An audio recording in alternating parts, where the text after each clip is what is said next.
Oke, selamat datang sekali lagi buat Bapak Ibu guru. Kita sudah masuk ke dalam minggu keempat dari bulan September 2022.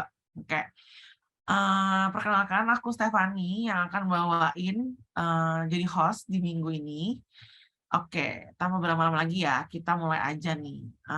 Pastinya kita mau jelasin sedikit tentang siapa sih pengajar belajar atau yang berada di bawah naungan Yayasan Generasi Maju Berkarya gitu. Kalau misalnya di sini bisa dilihat, kalau misalnya kita pengajar belajar itu khusus untuk para pengajar, guru, ataupun mahasiswa di bidang pendidikan, dan juga kita ada khusus untuk para pelajar perempuan nih, namanya Generation Girl. Nah, pengajar belajar ini selain ada yang sekarang kita ikutin yaitu pengajar belajar bersama, kita ada satu lagi program namanya kelas. Basicnya sih sebenarnya lebih yang kayak program gitu, web based gitu, terus bisa bawain materi buat guru belajar ataupun juga bisa di-share ke murid-muridnya langsung. Nanti kalau di sini ada guru IT ataupun guru yang penasaran, boleh nanti ngecek ya ke sana. Nah, aku mau jelasin sedikit juga nih. Mungkin di sini udah ada Bapak Ibu guru yang udah ikut 4 minggu. Hebat. Hebat sekali ya. Ini untuk mendapatkan 30 JP ya pastinya. Nah, ini kita kan udah menyampai minggu keempat di bulan September nih. Nah, jadi mungkin udah tahu nih. Jadi di bulan September ini kita ada 4 minggu, tanggal 3, 10, 17, dan 24. Nah, kalau buat Bapak Ibu guru yang udah ikutin semua, bisa dapat sertifikat 320 JP. Caranya gimana? Yang pertama adalah isi presensi atau absen gitu. Linknya akan diberikan nanti di akhir. Plus juga kita mengajak Bapak Ibu untuk aktif, mungkin bisa nanya atau apa gitu di kolom chat box ataupun nanti angkat tangan buat nanya langsung sama speaker atau narasumber hari ini juga, dan juga mengisi survei pengajar belajar. Nah, jadi setiap kali pasti ada yang tanya, ini direkam nggak sih Kak? Gitu. Oh ini direkam. Terus materinya boleh dibagi nggak? Pasti dibagikan. Nah caranya gimana? Nanti join ke Google Classroom-nya ya. Linknya akan kita kasih juga di akhir dari workshop hari ini. Nanti kita ada rekamannya, kita ada materinya, plus juga ada penugasannya juga. Nanti semuanya kita jadikan satu di Google Classroom, jadi nanti bisa tinggal cek di sana. Lalu aku mau mengajak Bapak Ibu juga di sini untuk ikut berkooperatif selama workshop-nya berlangsung. Tadi kan rekaman aku udah sempat jelasin nih. Nah, aku harapin Bapak Ibu di sini bisa nge-mute kalau misalnya sekitarnya agak berisik, tapi kalau enggak apa-apa. Terus kalau mau tanya, boleh tolong kirim di kolom text box ataupun Bahasa raise Inggris hand. ya? Umi Halo, tahu bahasa Inggris? halo. Nah, terus di sini kalau misalnya nanti ada yang menggunakan handphone, kesulitan, kekecilan netnya dari ininya boleh pindah ke laptop ya. Nah, tanpa berlama-lama lagi, aku mau jelasin nih. Jadi hari ini kita kan membawakan topik atau judul inovasi pembelajaran jarak jauh dalam praktik mengoperasikan instrumen kimia lanjut bersama dengan Bapak kita, Tubagus Singgih, yang sekarang mengajar sebagai guru praktis analisis instrumen 3 atau instrumen GC strip HPLC di SMK SMAK Bogor. Nah, di mana Pak Tubagus ini tuh lulusan dari Universitas Gadjah Mada di bidang prodi kimia di Jogja, lulus tahun 2016. Udah lama ya ternyata. Nah, terus selain itu juga merupakan pegawai negeri sipil dari Kementerian Perindustrian yang ditugaskan sebagai guru Smakbo. Dan dari SMA itu tuh udah sering banget ikut lomba kimia baik nasional ataupun yang diselenggarakan oleh universitas. Dan selama Pak Tubagus ini kuliah, Pak Tubagus juga aktif sekali dalam mengikuti program kreatif mahasiswa dan didanai itu oleh Kemendristek dengan judul sintesis monolinolien sebagai antivirus dan antibakteri. Dan sekarang Pak Tubagus juga berhasil untuk mendapatkan juara 1 di Linkar Asta di kategori SMK untuk inovasi guru dengan judul pembelajaran jarak jauh untuk mengoperasikan instrumen GCMS.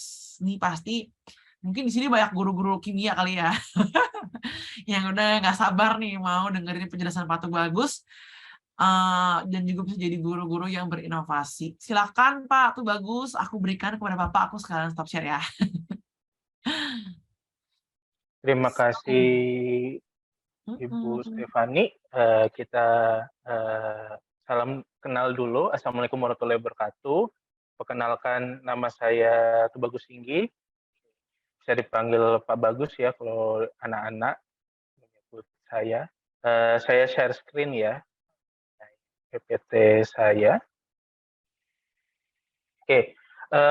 Inovasi ini didasarkan oleh kesulitan kita ya, para guru ya, dalam kondisi pandemi tidak bisa tatap muka, tapi diamanahi untuk mengajarkan instrumen kepada anak-anak. Jadi kita akan melihat inovasi untuk mengoperasikan instrumen dari jarak jauh, dari rumah anak-anak masing-masing. Tapi sebelum itu saya perkenalkan diri. Nama saya Tubagus Singgi, tempat bekerja di SMK Semak Bogor, alamat sekolah Jalan Bina Marga 1, nomor 19, alamat rumah Jalan Pita Jaya, Kelurahan Kedung Jaya, Kecamatan Ternate Sereal. Berikut nomor handphone saya 08 1 3 kali 94 6027. Nah, selama mengajar di Semabo, saya memegang kelas guru praktek analisis grafimetri kalau mau buat padatan, pembakaran, tanur, saya mengajarkan anak-anak memegang api lah di kelas 10, harus berani.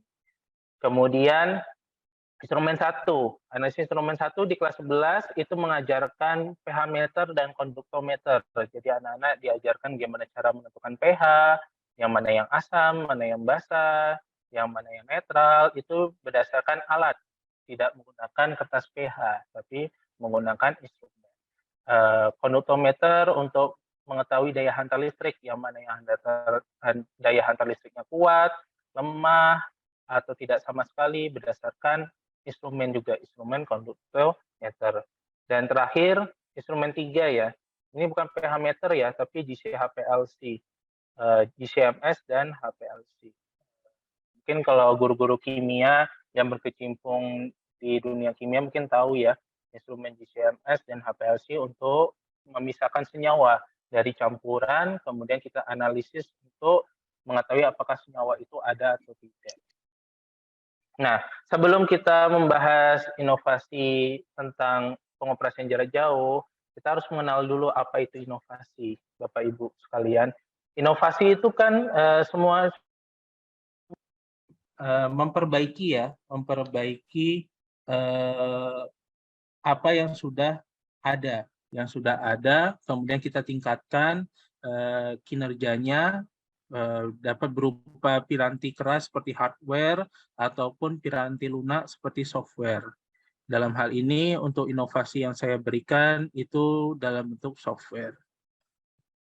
Nah, ini secara singkat penjelasannya. Untuk piranti keras itu biasanya kelihatan ya, dapat dirasa seperti komputer, mobil, mesin, sound system, dan lain-lain, itu piranti keras. Kalau piranti lunak itu biasanya adalah suatu program, sistem, atau metode yang tidak dapat diraba atau dirasakan secara kasat mata, seperti program, instruksi kerja, metode pengukuran, cara belajar mengajar, nah sistem KBM, dan lain sebagainya, itu disebut piranti lunak, Bapak Ibu. Nah, kenapa sih harus bersikap inovatif? Kenapa itu wajib? Karena tuntutan zaman, bahwa besok harus lebih baik dari hari ini dan harus lebih baik dari kemarin. Seperti yang Bapak Ibu mungkin ya, yang mungkin generasi milenial seperti saya, mungkin merasakan ya perkembangan teknologi seperti handphone, dari yang QWERTY, dari yang keypad, mendadak menjadi BBM, kemudian menjadi Android, touchscreen, kemudian ada medsos. Nah, itu bertujuan untuk semakin lebih baik, semakin informasi semakin gampang untuk disebarkan. Nah, konsekuensinya, siapapun juga harus bersedia berpartisipasi dalam memperbaiki kualitas kehidupan di segala bidang, terutama kondisi kemarin, pandemi, di mana kita harus tetap mengajar instrumen walaupun kondisinya bukan tatap muka terbatas, pembelajaran jarak jauh. Jadi kita harus mencari cara agar anak-anak tetap kualitasnya sama antara yang sebelum pandemi dan selama pandemi. Oke. Nah, gimana kalau tidak mau atau tidak mampu berinovasi, maka akan terjadi yang namanya seleksi alam, Bapak Ibu. Jadi inovasi-inovasi itu akan menggerus kita. Kayak kita yang mungkin gaptek atau yang mungkin kurang memahami komputer, anak-anak kita atau siswa-siswi kita sudah melek teknologi, maka itu kitanya yang akan tergerus. Karena ilmu pengetahuan kan semua serba ada di dunia maya, ada di komputer. Jadi kita harus mulai belajar, mulai melek teknologi, mulai memahami, termasuk aplikasi yang nanti saya akan jelaskan, yaitu menggunakan tim viewer. Oke. Nah, langkah-langkah berinovasi. Nah, saya kasih tips and trick langkah-langkah berinovasi. Pertama, harus memahami cara berpikir inovatif, kemudian kedua, memahami metode untuk membangkitkan daya inovasi, kemudian 3, memahami sikap negatif yang bisa menghalangi daya inovatif. Nah, mungkin beberapa Bapak Ibu tidak merasa bahwa sikap negatif yang mungkin selama pembelajaran menimbulkan kita enggan untuk berinovasi, mungkin malas, mungkin lain sebagainya. Nanti kita bahas. Kemudian memahami juga sikap positifnya, bahwa ada keuntungannya kalau kita berinovasi, apalagi terutama di pembelajaran. Siapa tahu nanti anak-anak kita jauh lebih paham, lebih cepat mengerti, dan memudahkan kita untuk menilai anak-anak, terutama kalau nilainya semakin meningkat. Kalau nilai semakin meningkat kan secara tidak langsung pemahaman terhadap materi itu semakin gampang ya, semakin mudah. Jadi kita tidak perlu capek-capek melakukan remedial, tidak perlu capek-capek mengulang materi, dan sebagainya. Kemudian lanjut. Pertama, saya akan jelaskan metode-metode inovatif. Jadi inovatif itu banyak jenisnya ya Bapak Ibu, banyak jenisnya. Tidak harus selalu hal-hal yang baru, tidak selalu hal-hal yang baru. Yang pertama itu evolusi. Evolusi ini memperbaiki yang sudah ada sebelumnya. Contoh kayak kereta. Kereta api itu awalnya adalah kereta uap. Kita tingkatkan menjadi kereta batu bara, kemudian lanjut ke kereta listrik. Nah, itu adalah pembaruan-pembaruan yang dilakukan oleh manusia untuk meningkatkan efisiensi. Tapi hal itu sudah cukup baik karena mempercepat, mempersingkat perjalanan, dan juga mengefisiensikan energi karena semua serba. Kemudian bagaimana langkah-langkah untuk memunculkan ide evolusi ini? Pertama, kita harus mencari ide sebelumnya yang perlu di-approve, yang perlu ditingkatkan. Ide-ide yang mungkin seperti contoh, kalau pembelajaran membosankan, mungkin kita mulai memberikan ice breaking berupa video atau infografis, karikatur, dan lain sebagainya. Kemudian yang kedua, solusi baru didasarkan pada solusi sebelumnya. Kalau ada solusi-solusi alternatif yang Bapak Ibu temukan, kita coba ke anak-anak. Kita biasanya kalau di sekolah kami selalu mencoba ke anak-anak. Walaupun itu sampling, walaupun itu sebagian. Tapi paling tidak kita akan mengetahui reaksi atau dampak dari inovasi kita. Kemudian yang ketiga, membuat sesuatu yang lebih baik walau sedikit dari yang sebelumnya. Membuat sesuatu yang lebih baik, contoh kita kumpulkan beberapa soal bagi yang guru-gurunya kelimpungan membuat soal setiap akhir semester untuk PTS atau PAS. Kita cicil 1 atau 2 soal tiap hari, cicil. Jadi ketika nanti PTS dan PAS-nya datang, kita udah punya bank soalnya.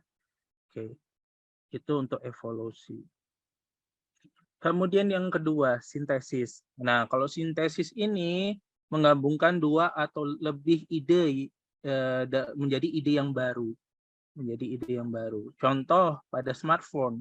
Smartphone ini kan menggabungkan ide telepon hanya untuk nelpon, yang dulu mungkin Bapak Ibu masih punya Nokia ya, atau merek-merek lain yang masih keypad, itu hanya sebatas untuk nelpon.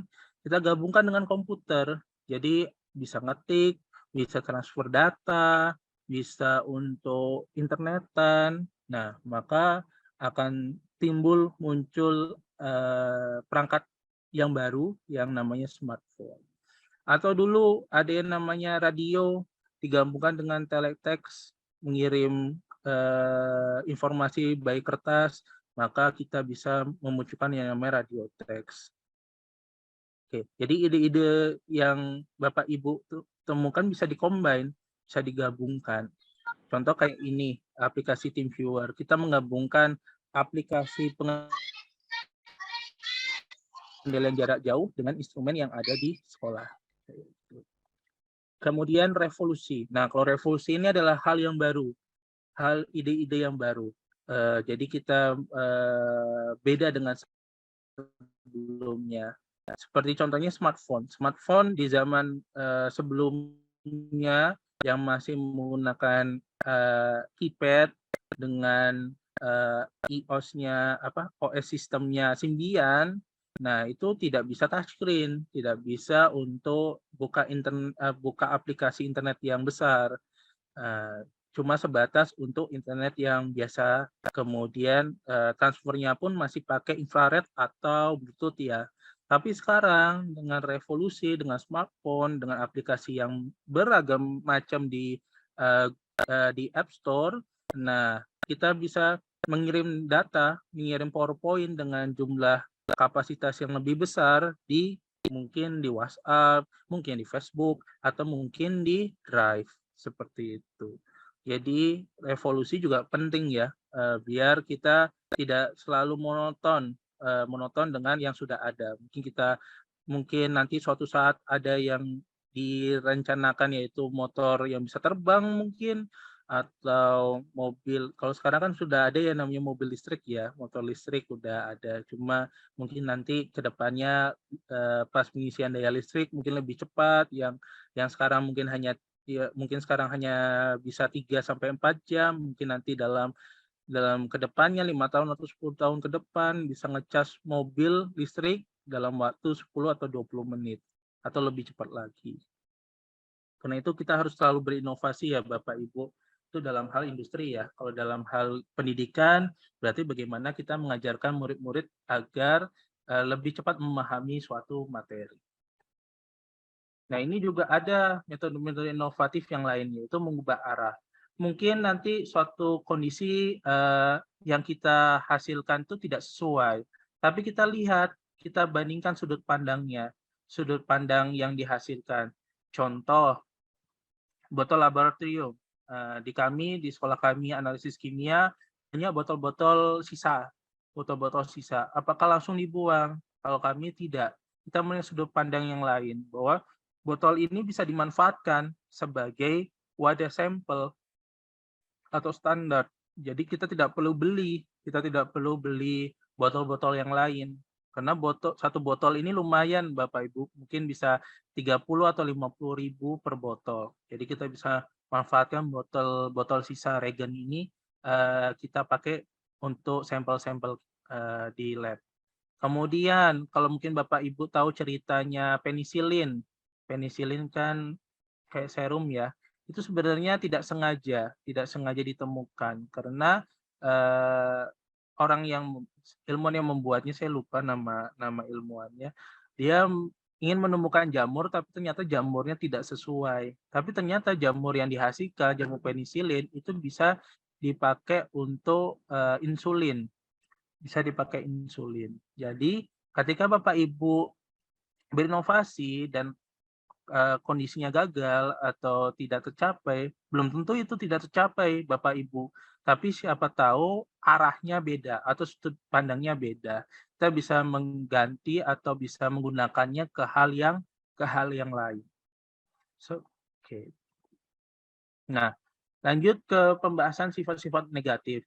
Mungkin Bapak Ibu dalam berinovasi mungkin muncul sifat-sifat negatif yang dirasa ya, yang mengganggu pikiran, yang menyebabkan ide Bapak itu jadi ragu sendiri. Termasuk saya pun ketika ikut lomba Astra pun awalnya ragu. Ragu karena kalau saya mungkin karena masih junior ya, guru-guru junior apa yakin ya ini tema akan lolos ke tahap berikutnya.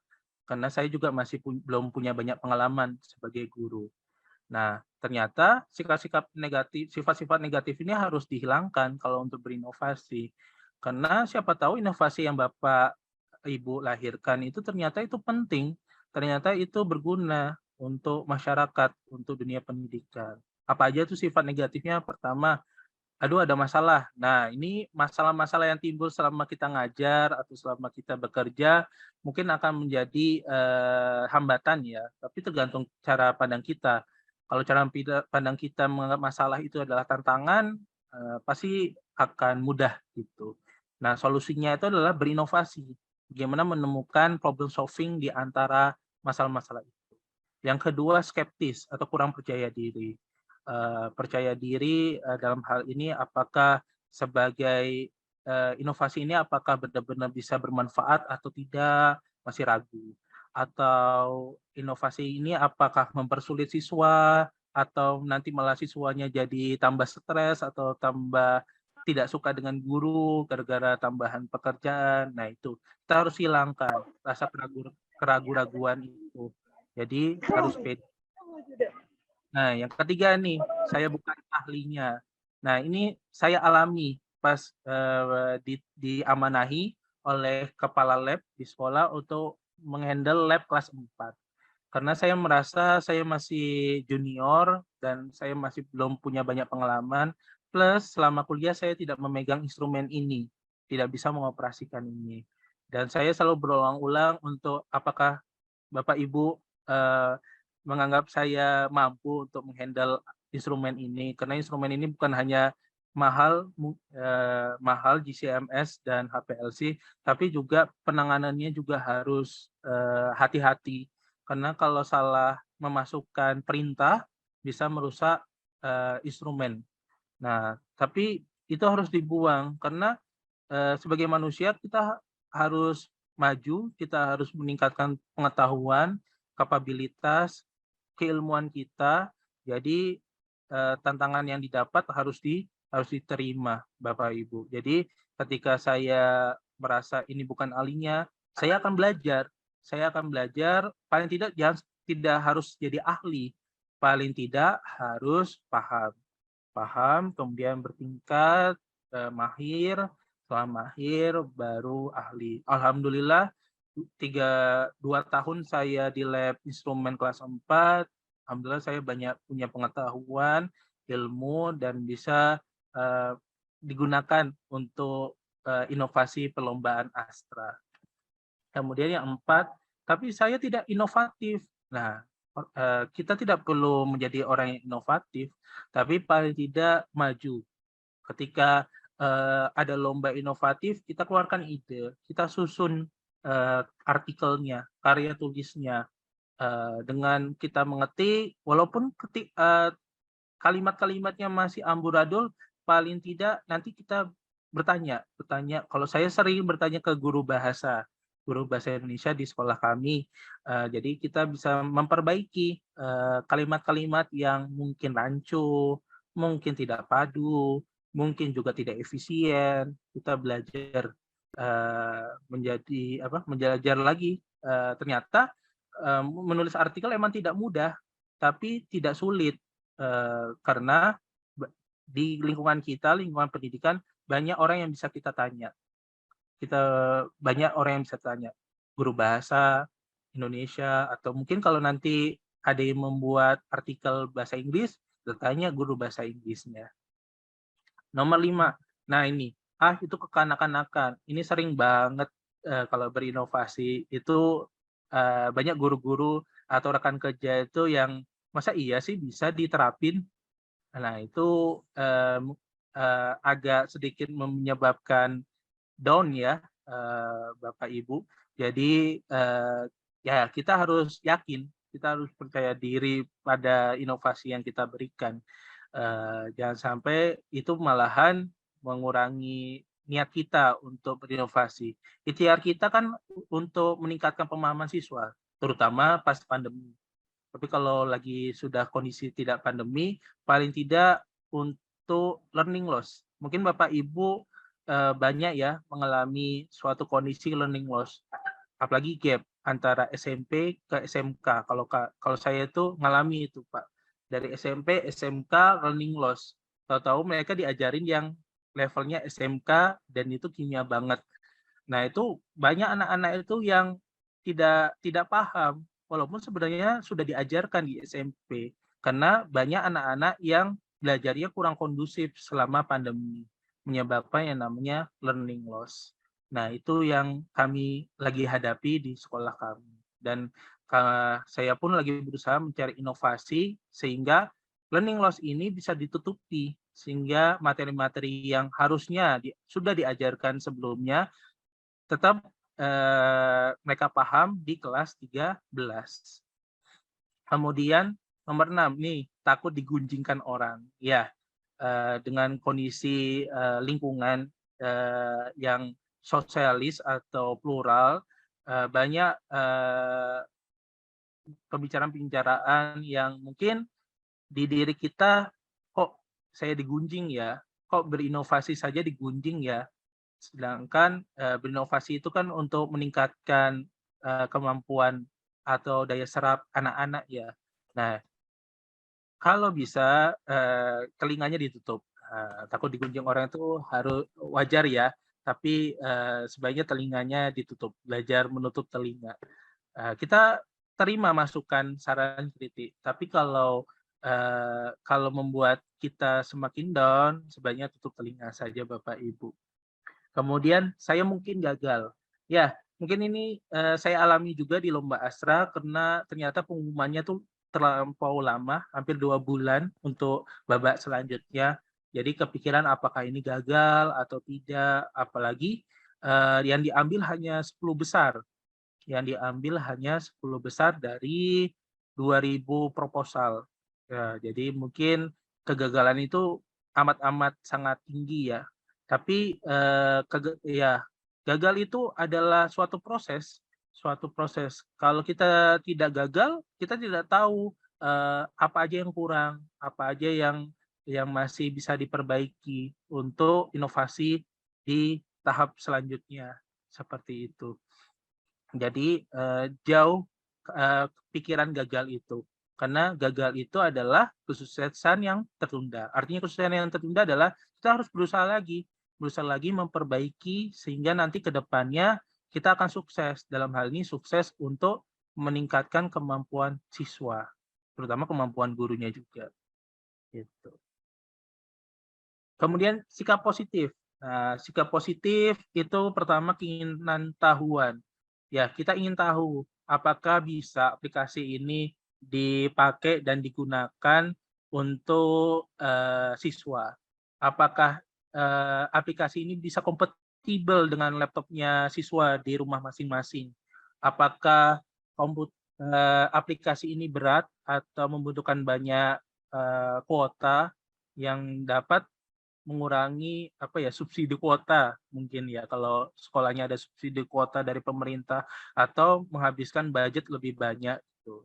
Nah, ingin tahuan ini harus direalisasikan agar kita tahu, oh ini kurangnya dari aplikasi ini. Oh, ini kesulitannya ketika menggunakan aplikasi ini di siswa. Jadi kita bisa mencari inovasi yang lain, inovasi yang bisa memperbaiki yang sebelumnya. Kemudian tantangan. Masalah-masalah yang timbul yang Bapak Ibu terima itu kita anggap sebagai tantangan, bukan sebagai suatu masalah. Karena kalau kita anggap sebagai tantangan, kita pasti harus selesaikan. Kita harus selesaikan. Kalau kita nganggap itu masalah, mungkin kita akan menghindar, mungkin kita akan masak bodoh, acuh, tidak menghiraukan. Tapi kalau kita masalah-masalah yang kita hadapi itu kita anggap sebagai tantangan, itu akan meningkatkan kemampuan diri kita dalam menemukan pemecahan masalah. Kemudian ketidakpuasan yang konstruktif. Ini berhubungan dengan keingintahuan ya untuk memperbaiki dan selalu memperbaiki inovasi yang kita berikan kepada siswa-siswi. Kemampuan untuk melihat perlunya suatu perbaikan pada suatu metode, peralatan, atau sikap. Nah, mungkin kita akan lanjut ke inovasi Astra ya Bapak Ibu. Mungkin Bapak Ibu tertarik salah satunya karena judul dari lomba Astra yang saya ikuti. Nah, ini adalah lomba inovasi pertama yang saya ikuti. Alhamdulillah dapat juara 1 di Astra 2022. Penerapan remote desktop. Remote desktopnya adalah menggunakan aplikasi TeamViewer dalam pengoperasian instrumen kromatografi gas, spektrometri massa. Mungkin Bapak Ibu yang berkecimpung di pendidikan kimia atau di prodi kimia murni pasti tahu tentang GC-MS ya. Kemudian secara daring. Jadi kita suruh anak-anak mengoperasikan dari jarak jauh, dari rumah masing-masing, instrumen yang ada di sekolah. Oke, di SMK Semak Bogor. Nah, ini adalah latar belakangnya ya. Latar belakangnya Bapak Ibu bahwa terjadi pemerosotan nilai pengetahuan teori dan nilai skill praktek dalam penggunaan instrumen.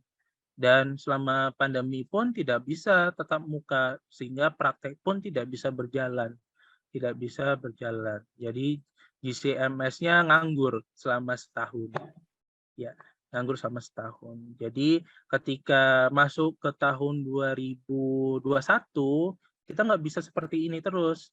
Anak-anak kalau lulus tanpa memegang instrumen, pasti kompetensinya berkurang. Dan kalau kita biarkan, nanti perusahaan kimia tidak akan mau menerima, tidak akan banyak siswa yang terserap ke dunia industri kerja karena kurang ragunya perusahaan untuk menerima mereka karena skillnya berkurang daripada angkatan sebelumnya. Nah, GC-MS ini salah satu instrumen kimia lanjut yang mungkin terdapat di universitas. Kalau di SMA atau SMK jarang sekali, karena ini biasanya di universitas. Mungkin kalau Bapak Ibu belum tahu, GC-MS itu untuk identifikasi senyawa organik pada suatu campuran. Jadi kita bisa mengetahui apakah senyawa itu punya kalau di kami ya asam lemaknya asam linoleat atau asam oleat atau asam stearat, palmitat, itu dari GC-MS. Oke, gitu. Nah, kita rumuskan. Kalau dalam menulis karya tulis kan harus rumuskan dulu masalahnya. Masalah-masalah apa sih yang dihadapi selama pandemi, terutama pengoperasian instrumen, baru menyusun hipotesa. Hipotesa itu kalimat-kalimat yang perlu dibuktikan. Kalimat-kalimat yang perlu dibuktikan. Kemudian perumusan problem solving-nya. Nah, rumusan masalah pertama yang sekolah kami hadapi adalah masa pandemi siswa dan guru tidak boleh untuk datang ke sekolah karena mudahnya penyebaran COVID-19. Kami selalu diperintahkan untuk menutup sekolah karena kami sekolah dekat banget dengan pusat kota Bogor. Jadi sangat mudah diawasi oleh berbagai instansi. Jadi sangat sulit untuk membuka sekolah saat itu. Kemudian terjadi penurunan skill teori dan praktek karena saat saya memberikan soal mengenai cara menggunakan instrumen, siswa itu tidak paham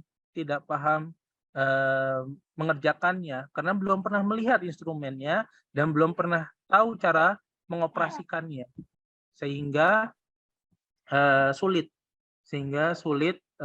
siswa untuk memahaminya. Sehingga kita munculkan hipotesis. Nah, hipotesisnya ternyata ada loh aplikasi yang bisa digunakan untuk mengoperasikan komputer dari komputer satu dengan komputer yang lain.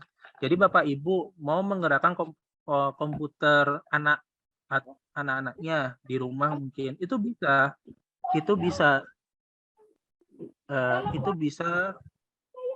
maaf ya, di mute dulu, bisa nggak ya? Nggak bisa. Udah aku mute.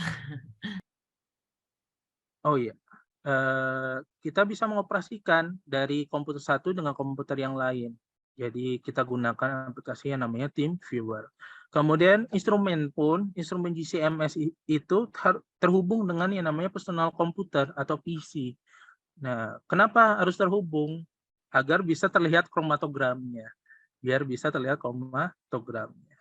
Kemudian kita rumuskan problem solving dari hipotesa-hipotesa itu bahwa aplikasi TeamViewer dapat digunakan untuk mengendalikan instrumen GCMS yang terhubung personal komputer. Maka kita bisa terapkan ke siswa kita. Wah, ternyata siswa kita dari rumah bisa loh mengoperasikan instrumen dari rumah mereka ke sekolah tanpa kita perlu membawa instrumennya ke rumahnya mereka ataupun hanya membuat video.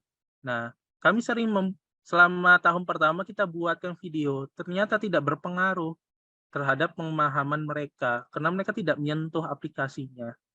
Jadi dengan adanya aplikasi TeamViewer ini paling tidak mereka bisa menggerakkan komputer sehingga bisa belajar dari membuka, mengoperasikan hingga mematikan aplikasi instrumennya.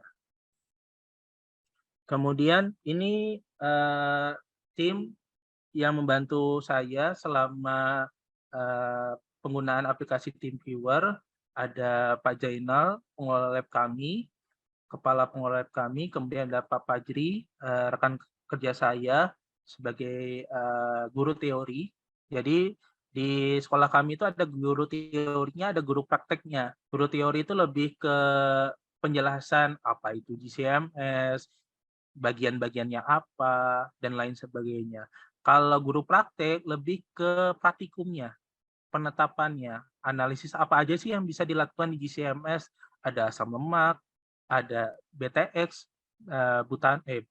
benzentoluensilen, ada tiamin, ada asam ascorbat, dan lain sebagainya.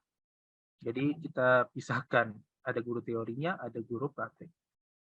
Nah, ide inovasinya kita jabarkan. Nah, GCMS itu kalau kita buka, kita download,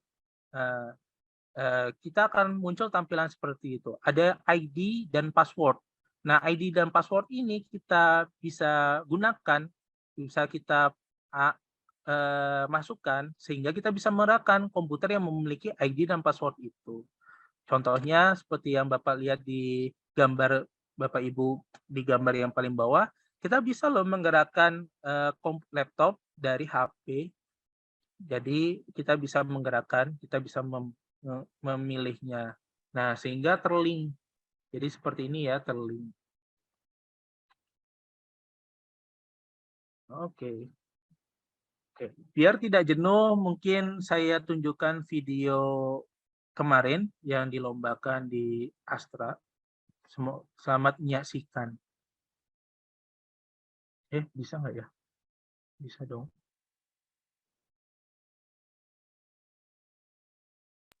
Belum keluar, Pak. Belum keluar ya? Ini juga kayaknya ada settingan tertentu yang remote share sound ya, share sound. Kemudian, aduh, oh ini. Oke. SMK Semak Bogor yang populer dengan sebutan Semakbo dengan program keahlian kimia analisis yang berada di bawah naungan Badan Pengembangan Sumber Daya Manusia Mana ya ininya? Share screen.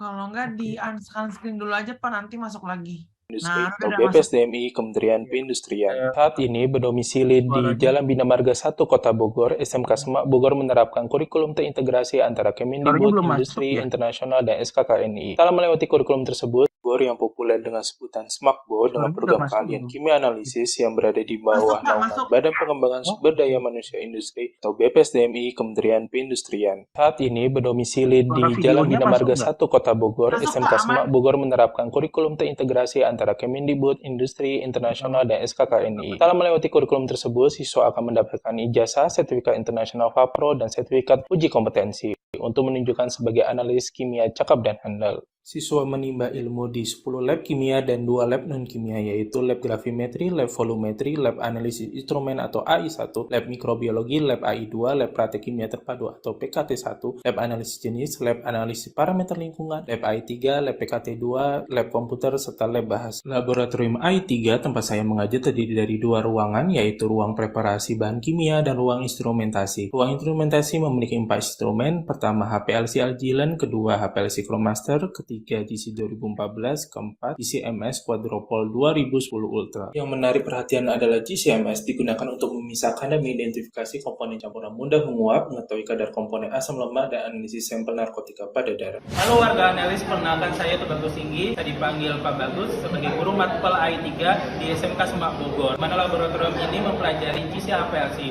Namun selama pandemi, siswa tidak ikut secara tatap muka dalam pembelajaran ini. Akibatnya, siswa memiliki kemampuan yang kurang terhadap instrumen, dibuktikan dengan nilai praktek yang rendah dari angkatan sebelumnya. Saya memberikan solusi kepada Bapak Ibu guru yang memiliki mata pelajaran instrumen untuk menggunakan TeamViewer, di mana merupakan software remote control jarak jauh bagi siswa di rumah untuk menggunakan instrumen yang ada di sekolah.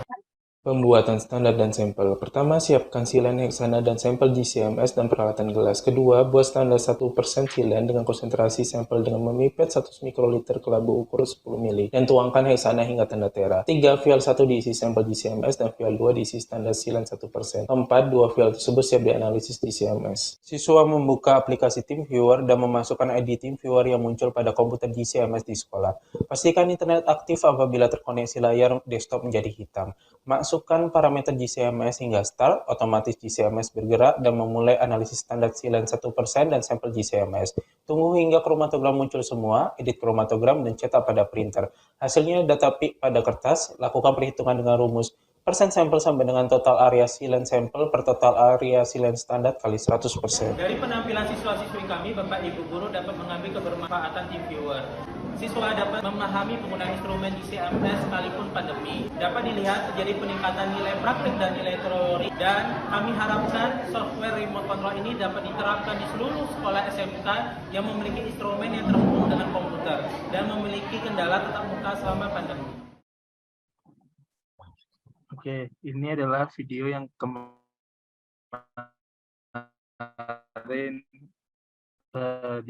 dapat juara 1. Semoga ini jadi gambaran Bapak Ibu untuk berinovasi ya. Untuk berinovasi, ternyata inovasi itu tidak susah, hanya perlu perlu semangat. Oke, masih ada satu slide mungkin Bapak Ibu. Slide saya share screen lagi. Share screen PPT-nya, kemudian Nah, ternyata aplikasi TeamViewer ini juga bisa diterapkan ke instrumen kimia yang lain yang terhubung dengan laptop. Ya, tergantung laptop atau PC. Jadi, instrumen-instrumen ini kita bisa kendalikan dari jarak jauh seperti spektro UV-Vis, AS, HPLC, dan FTIR. Oke. Mungkin itu saja dari pemaparan saya mengenai inovasi ini. Mungkin lanjut ke moderator. Oke, terima kasih, Pak. Oke. Dari Bapak Ibu, adakah yang ingin bertanya sehubungan dengan materi yang dibawakan oleh Pak Tubagus? Ada nggak nih yang mungkin mau tanya, gimana sih cara pakai TeamViewer ini gitu ya, Pak ya? Oke. Adakah yang bertanya itu, Bu? Belum sih.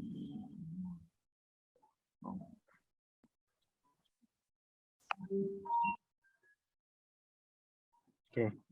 Mungkin sambil menunggu pertanyaan dari Bapak Ibu, saya tunjukkan cara menggunakan TeamViewer-nya ya. Kita share screen TeamViewer. Oke. Ini ada ID ya, tapi ini ID dari komputer kita atau PC kita. Nah, kita ambil ID-nya dari laptop yang terhubung sama instrumen GCMS. Oke. Kita ambil ID-nya seperti itu, kita ambil, kita masukkan 409-540-310. Connect. Harus terhubung dengan internet ya Bapak Ibu. Oh, tidak bisa ya. Oh, harus di-renew. Mungkin sambil ini untuk Bapak Ibu yang mau coba juga, kita akan share untuk linknya ya, untuk download ya. Kok nggak mau ya? Oh, ini alhamdulillah. Oke, ada passwordnya ya. Jadi silakan masukkan passwordnya sesuai yang ditampilkan di laptop yang lain atau komputer yang lain. Oke, sudah terhubung dengan komputer yang lain. Jadi ada aplikasi-aplikasi yang ada di komputer yang lain. Kita buka isi real time ya.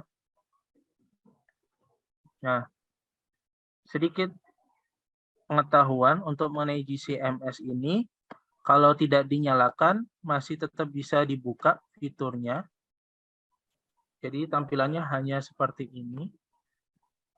Nah, nanti kromatogram atau grafik puncak itu nanti munculnya di sini Bapak Ibu. Oke, karena ini GCMS tidak dihidupkan, maka kita tidak bisa analisis atau tidak bisa run. Oke, tapi kalau pengen lihat hasilnya, kita bisa buka dari post run. Istilahnya kami adalah post run. Nah, kita tinggal find open data file, kita cari di desktop. Karena minggu ini adalah minggu ujian kompetensi. Ujian kompetensi itu sertifikasi analis kimia, Bapak Ibu. Jadi anak-anak juga harus bisa di CHPLC. Nanti kalau mereka berhasil melalui skema ujian ini, maka mereka dapat sertifikat hukum GC. Oke, kita buka salah satunya ya. Oke, nanti hasilnya berupa puncak. Nah, puncak ini kita kan nggak tahu ya namanya apa ya, namanya juga senyawa bisa berbagai macam apapun. Dengan instrumen GCMS kita bisa melihat nama senyawanya. Oke, kita pilih 5 puncak tertinggi, kemudian kualitatif table. Oke, kita hapus dulu, delete all rows. Nah, kita drag semua, kita register. Nah, kita search all table. Search all table. Maka akan muncul nama-nama senyawanya. Nah, senyawanya ada ortosilen, kemudian ada bensin etil. Nah, setelah itu kita report. Nah, reportnya ini dipakai untuk bukti bahwa mereka bisa menggunakan instrumen GCMS. Nah, dan ini masih di komputer instrumen, bukan di komputer saya atau di laptop saya. Oke. Begitu Bapak Ibu. Jadi instrumen ini benar-benar sangat penting. Kalau tidak diajarkan, pasti perusahaan juga tidak bersedia untuk menerima mereka. Karena GCMS hanya orang-orang yang berkompeten yang boleh menggunakannya. Karena perawatan, maintenance, pelakuan itu harus hati-hati. Karena lumayan budgetnya mahal. Begitu Bapak Ibu. Adakah pertanyaan dari Bapak Ibu? Mungkin. Pak, aku mau nanya nih Pak, ini hubungan dengan si TeamViewer ini, apakah si aplikasi TeamViewer ini jatuhnya kan ini remote ya, jadi bisa ke tempat lain. Itu cuman bisa berlaku ke satu komputer aja, atau dalam satu waktu bisa nyambung langsung ke beberapa perangkat gitu? Oke. Untuk TeamViewer mungkin nggak tahu ya Bu, kalau premium ya. Kalau yang non premium hanya terhubung satu dengan satu komputer. Jadi tidak bisa dengan yang lain. Jadi Tapi bisa nggak tahu kalau ganti-gantian ya? ya kalau mau ganti komputer berarti harus log out dulu, masuk lagi ke yang komputer lain. I see. Jadi bisa ditukar tapi log out dulu gitu ya? I see. Oke, ini Pak, kebetulan nih udah ada pertanyaan dengan Ibu Ella. Assalamualaikum Pak, saya Ella Agustin, alumni dari Universitas Sriwijaya, jurusan Pendidikan Kimia. Tugas akhir saya adalah membuat alat praktikum, yaitu alat uji elektrolit berbasis sistem Android. Di sini saya menggunakan Arduino. Sebenarnya alat yang saya bikin ini menurut saya lumayan baik. Apakah di sini ada proses uji alat lab dari lab ya Pak untuk menentukan kualitas dan kuantitas, dan apakah alat saya sudah layak dipakai untuk alat praktikum? Soalnya dari kampus saya tidak ada tindakan terhadap alat yang sudah saya buat. Oke. Oke. Berarti pengganti konduktor ya, Bu Ella? Mungkin kalau Bu Ella di sini bisa open mic, boleh Bu. Jadi Pak Bagus bisa dapat informasi lebih ya Pak ya? Ya, betul. Bu Ella, apakah masih hadir? Halo Bu Ella. Iya Pak. Iya, halo. Silakan Bu. Iya Pak, jadi alat yang saya bikin itu untuk menentukan alat uji elektrolit itu Pak. Jadi itu dibuat menggunakan Arduino. Jadi pakai perangkat lunak juga gitu Pak. Nah namun sebenarnya saya sempat dengar dari dosen saya, katanya bakal ada tindakan lanjutan, tapi dari pihak lab itu belum ada Pak. Jadi saya bingung ini, alat yang saya kan sudah lulus nih Pak. Jadi alatnya masih di saya, tapi dari pihak lab itu tidak ada tindakan untuk dibawa ke kampus gitu sebagai uji coba atau dikembangkan di kemudian harinya gitu Pak. Inti dari pertanyaannya adalah apakah ini layak untuk digunakan atau tidak, seperti itu ya Bu Ella? Iya benar Pak. Kalau saran saya ya, selama saya menggunakan instrumen itu ada yang namanya istilahnya kalibrasi ya, untuk memastikan alat itu layak atau tidak. Dan untuk level instrumen sederhana seperti konduktor, pH meter atau sejenis yang Ibu buat, itu bisa kita menggunakan yang namanya kalibrasi konduktivitas dari larutan konduktivitas yang sudah sering kita gunakan, seperti larutan 1430 μS atau 1227 μS. Ketika si alat itu, mohon maaf, alat yang digunakan mendeteksinya dalam bentuk satuan atau bagaimana ya Bapak, Ibu, tampilannya? Iya, jadi untuk mendeteksinya misalnya kita kan pakai larutan, kemarin pakai larutan elektrolit, non elektrolit, dan larutan netral gitu ya Pak. Jadi alat saya itu mendeteksinya apakah terdeteksi larutan itu menghantarkan arus listrik atau tidak. Jadi jumlah gelembung yang dihasilkan itu jadi dilihat dari jumlah gelembung yang dihasilkan Pak. Oke. Berarti lebih ke ini ya, appearance atau tampilannya ya, tidak kuantitatif ya? Iya Pak, benar. Lantas fungsi Arduino sendiri apa ya Ibu? Karena kalau sepemahaman saya, Arduino itu bisa untuk pemrograman sehingga bisa ditampilkan ke layar komputer. Iya Pak, jadi kan karena alat yang saya bikin itu terhubung ke dalam HP, jadi menggunakan Arduino sebagai pengatur dari alat yang saya bikin. Tapi di HP munculnya apa? Berarti hanya larutan itu elektrolit atau tidak? Seperti itu ya? Ya, jadi saya bikin aplikasi, nanti di dalam aplikasi itu tuh dia ini Pak, ada jenis larutan. Jadi untuk mendeteksi larutan itu elektrolit atau tidak. Jadi larutan itu terdeteksi atau tidak, kuat ampernya berapa, seperti itu Pak. Wah, itu bagus banget itu inovasinya kalau dikembangkan lagi ya untuk Ibu guru di Ini Pak, instansi. enggak, baru lulus bulan 8 kemarin. Mau daftar PPG dulu. Oh, siap. Itu inovasi bagus banget Ibu. Kalau lomba pasti menang itu. Karena sangat susah untuk mengoperasikan Arduino ya.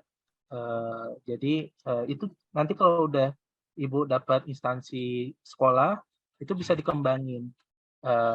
Kalau untuk mengecek apakah itu layak atau tidak, ya kita identifikasinya berdasarkan apakah itu larutannya, kita sediakan larutan elektrolit, non-elektrolit, jadi itu saja. Tapi untuk idenya itu sangat bagus untuk dikembangkan, Bu. Karena tidak semua guru tuh punya kemampuan untuk mengoperasikan Arduino. Gitu. Karena Arduino kan di pelajaran teknik elektro ya. Teknik elektro, elektronika instrumentasi.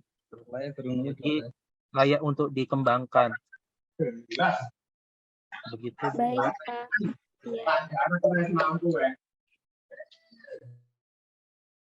Kalau ini ada Bu Stefani pertanyaan lagi. Oke, berarti udah aman ya Bu ya. Jadi harus dilombakan ya Pak, biar menang. Iya, iya, keren Ibu. Masalahnya karena membuat instrumen sederhana yang menggunakan Arduino itu susah. Karena saya sendiri lagi ngembangin Arduino untuk mengoperasikan ya, membersihkan papan tulis, tapi pakai bahan kimia yang limbah, sisa limbah. Itu kadang mengendalikannya itu kadang disuruh maju ke depan malahan nggak jalan. Kadang ke belakang, jadi masih belum bagus hasilnya. Semoga sukses ya Bu. Apa tadi Bu Ella? Oke, ini ada pertanyaan Pak dari Bu Eka. Kebetulan Bu Eka ini guru matematika Pak. Jadi apakah yang tadi Bapak sempat informasikan bisa dipraktikkan nggak di bidang matematika gitu?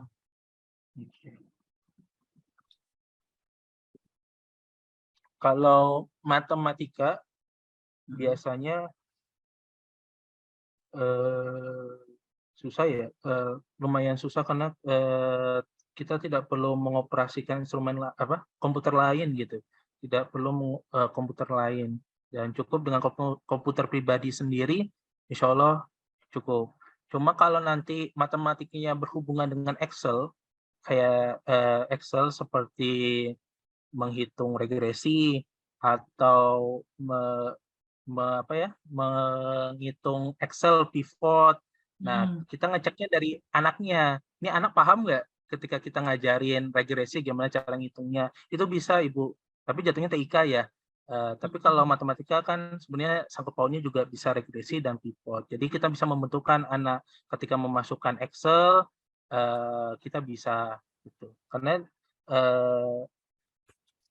di saya pun matematika itu penting karena regresi, rumus, hitung itu semua serba pakai Excel Bu, tidak pakai tulis tangan karena biar mencegah kesalahan.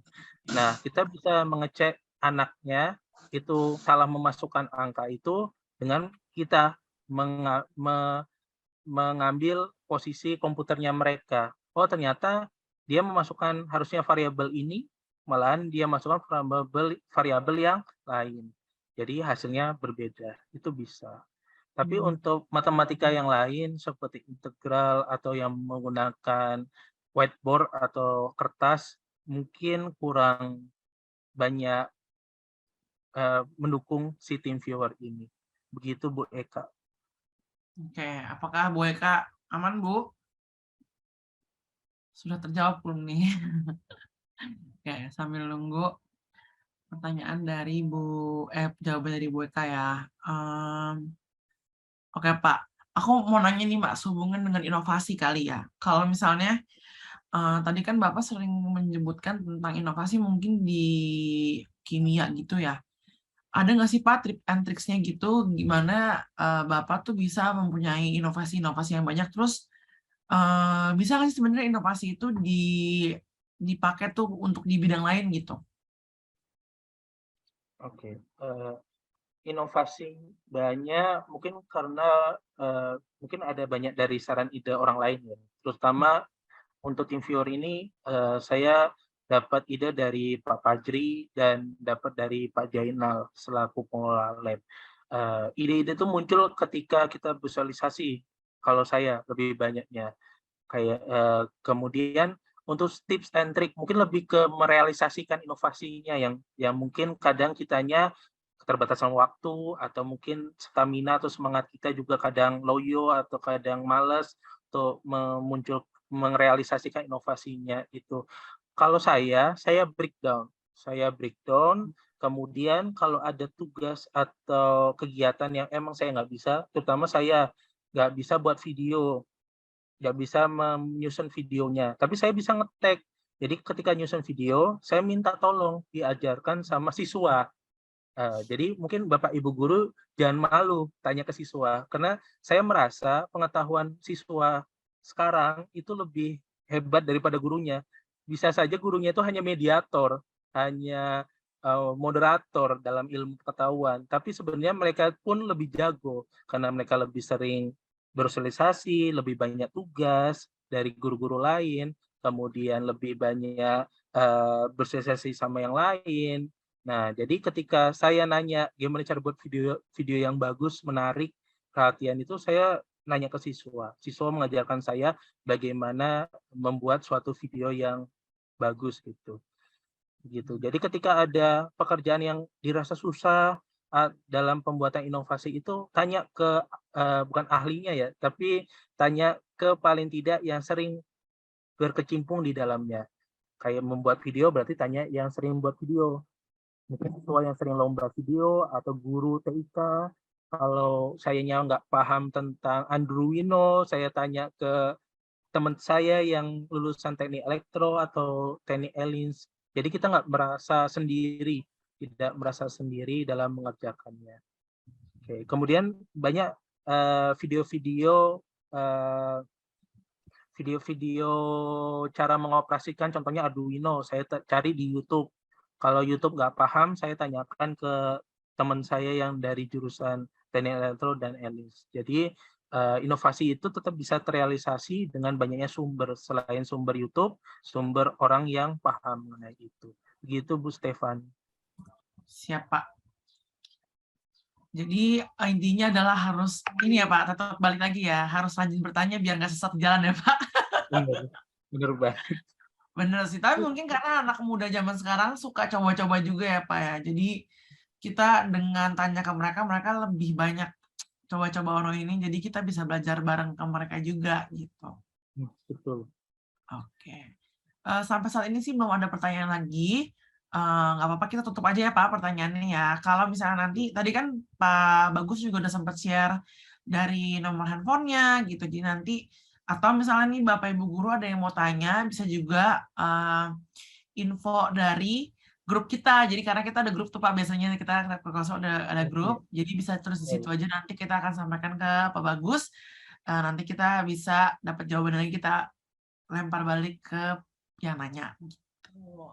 Makasih Pak Bagus. Nah, sebelum kita tutup, aku mau ajak Bapak Ibu untuk foto bareng dulu nih. Ini kenang-kenangan sedikit aja ya. Oke, mungkin aku mau ngajak buat Bapak Ibu di sini yang bisa open cam, boleh open cam bentar aja. Kita foto bareng ya. Kita foto bareng Bapak Ibu. Ya. Yuk. Aku tunggu ya. 30 detik. Tara-tara-ta. Aku mau siapin sekalian untuk closing. Ini.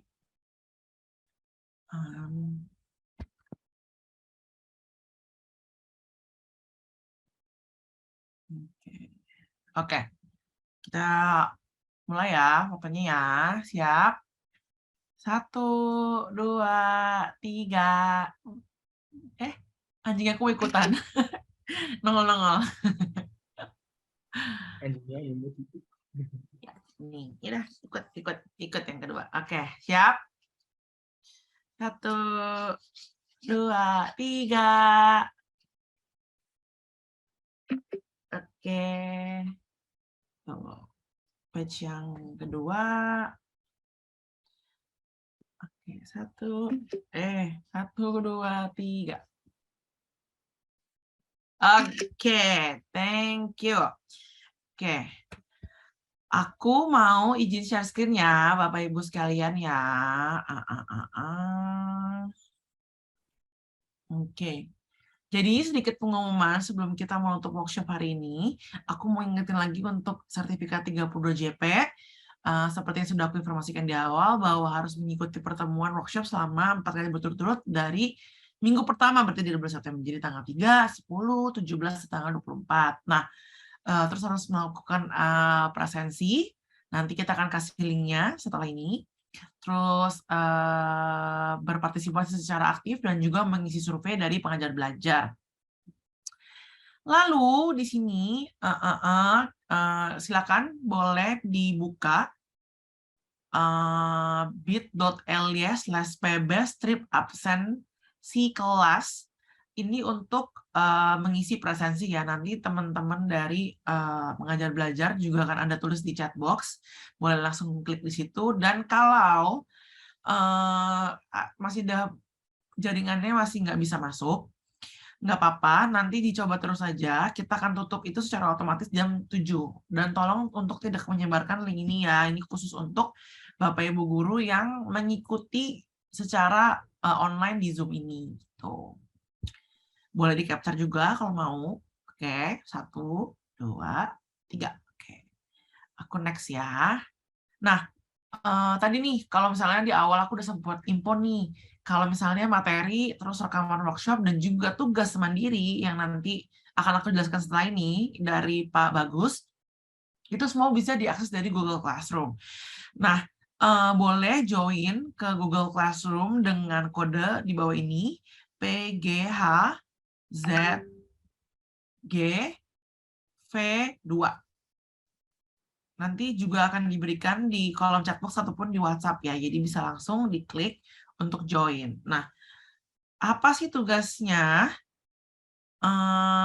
Tugasnya itu adalah seperti ini. Jadi mungkin kalau Bapak Ibu guru di sini ada yang sempat ikut dari minggu pertama, di sini ada minggu kedua, minggu ketiga, minggu keempat. Nah, di minggu keempat ini dari Pak Bagus mengajak Bapak Ibu untuk membuat inovasi dari permasalahan yang sering terjadi di kelas, dan juga ikut mencoba menggunakan TeamViewer dengan melakukan screenshot. Nah, aku jelasin dikit kali ya detailsnya. Informasi ini juga bisa didapatkan di Google Classroom. Cuman aku jelasin sedikit aja. Jadi penugasan secara besar dibagi 2. Ada penugasan materi inovasi. Jadi kita mengajak Bapak Ibu guru untuk coba menelisik keseharian di bidang pekerjaan. Berarti kalau guru berhubungan dengan sekolah ataupun sebenarnya di bidang rumah tangga juga nggak apa-apa ya Pak. Nah itu 3 nih masalahnya. Nah terus itu di 1 page. Lalu di page berikutnya kita coba untuk gimana sih solusi apa sih yang bisa kita berikan nih untuk masalah diri kita sendiri atas permasalahan tadi kita udah disebutin gitu. Tapi ini solve-nya dengan yang cara yang mudah-mudah ya. Jadi bisa terus dilakukan gitu. Lama-lama jadi terinovasi ya Pak. Nah, terus setelah itu ada penugasan materi menggunakan aplikasi TeamViewer yang tadi sempat Pak Bagus juga infokan si TeamViewer ini. Tadi kita juga sempat bagi ya linknya ya untuk download di mana. Nah, penugasan seperti apa? Kita minta untuk pada saat pendownloadannya itu di-capture, pada saat untuk pembuatan akunnya di-capture, dan juga pada saat mencoba menghubungkan antara komputer atau PC atau ke smartphone juga di-capture. Nah, dari 2 penugasan ini akan dikumpulkan menjadi 1 dalam bentuk Google Slide atau PPT, nanti langsung disubmit di Google Classroom-nya. Nah, terus kita mau mengajak juga nih untuk Bapak Ibu yang belum bergabung di komunitas pengajar belajar, kita ada grup di WhatsApp, tapi beda nih ya sama grup yang biasa kita workshop. Ini tuh benar-benar grup untuk ngobrol-ngobrol sesama guru di komunitas pengajar belajar. Bisa banget join di grupnya. Nah, ini ada linknya, LY/WhatsApp grup PB atau juga bisa scan di bawah ini nih ya. Scan atau di capture juga boleh nanti belakangan boleh ikutan. Halo. Nah, terus di sini juga bisa ikut untuk cari tahu informasi tentang PBN terbaru itu dari Facebook. Mungkin kalau Bapak Ibu guru ada yang lebih aktif di Facebook ya kan. Nah, bisa juga nih dicari aja Facebook YGMB, nanti akan muncul itu under di Yayasan Generasi Maju Berkarya. Nah, terus ini nih, jadi buat Bapak Ibu guru mungkin yang aktif di bidang komputer gitu, terus pengen belajar lebih tentang komputer, bisa juga buka salah satu aplikasi platform dari pengajar belajar yang kelas. Nah, kemarin tuh sempat menang juga Caterpillar Foundation di tahun 2022, belum lama ini. Ini mungkin bisa dicek-cek dulu, jadi tahu nih. Nah, ini juga masih kita tambah-tambahkan lagi nih pelajaran-pelajaran keren di dalam sini. Jadi stay tune ya untuk dapetin kelas-kelas baru di sini. Nah, aku mau ajak Bapak Ibu juga untuk ngisi survei di bit.ly/survei September 22 karena semua feedback dari Bapak Ibu itu sangat berharga buat kita supaya kita sebagai tim pengajar belajar bisa bawain workshop lebih baik lagi dan lebih keren lagi buat Bapak Ibu dan lebih berguna pastinya. Oke, workshop hari ini sudah selesai. Aku mau ngucapin terima kasih sekali lagi untuk Pak Bagus dan juga untuk Bapak Ibu guru yang hari ini sudah luangin waktu ya. Sampai jumpa di workshop berikutnya. Terus jangan lupa juga absen ya. Nanti ditutup jam 9. Jam 7 malam. Thank you Bapak Ibu semua. Selamat hari Sabtu. Selamat berakhir pekan. Semangat terus. Belajar lagi, belajar terus. Sampai jumpa.